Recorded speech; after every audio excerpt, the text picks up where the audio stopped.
Тут есть и свои плюсы, и есть свои минусы. Артем Подтипурин таксида 5 ел эшли. 3 төрле оешмада хезмәт куеп караган. Шуңа күрә базарны төптән белә, законны да өйрәнгән. Страховка еще она... Әйтик, федераль закон буенча такси өчен иминиятләштерү елына 70 мең сумга төшәчәк. Бу аена 5 меңнән артык дигән сүз. Димәк, төп эшеннән тыш, таксида йөрүчеләр андый чыгым белән эшләп йөрмәячәк. Икенче яктан, таксиларның азрак булуы аварияләрдә кимәячәк дигән сүз. 1 сентябрьдән Россиядә такси турында закон гамәлгә керә. Аның бер өлеше барлык төбәкләр өчен дә мәҗбүри, ә кайбер пунктлары төбәк хакимияте карамагында.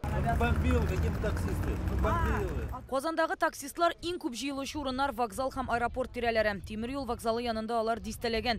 Тик үзләрен такси йөртүче дип түгел, бомбила дип атыйм. Бу үзенә күрә сыры базар дигән сүз. Хәзер яңа закон гамәлгә кергәч, андыйларга юл ябылырмы? Аерым алганда такси машиналары кузовында шашка, ягъни шакмаклар ясалган булырга, түбәсендә кызгылт сары яктырткыч торырга тиеш. Йөртүче итеп хөкем ителү вакыты узмаган һәм эштән артык штрафы булган кешеләрне алырга ярамый. Это же, наверное, вот в этих, как таксист, который Яндекс и все такое, что ли? На обычных не распространяют. Всех других штрафовать будут. Сейчас такой закон уже есть. Это же тоже нелегальный извоз.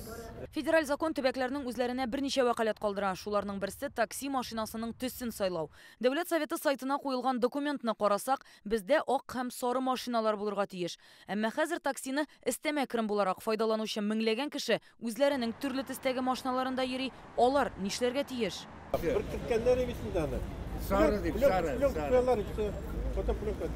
Яңа үзгәреш кем өчен файдалы, кем өчен отышсыз булачак? Моны белгечләрдән сорадык. Среди положительных я бы выделил то, что все автомобили... Уңай яктан шуны әйтер барлык автомобильләр транспорт министрлыгы рөхсәте белән эшләячәк. Алар 5 елдан да искерәк булырга тиеш түгел.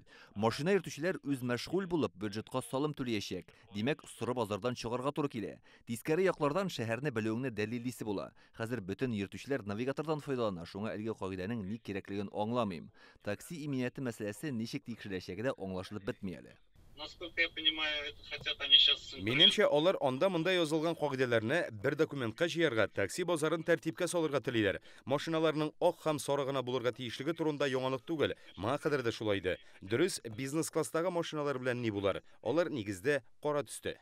Белгечләр сүзенә караганда, яңа закон гамәлгә кертелгәннән соң таксист буларак эшкә чыгарга рөхсәт бирелгән машина йөртүчеләр саны кимәячәк.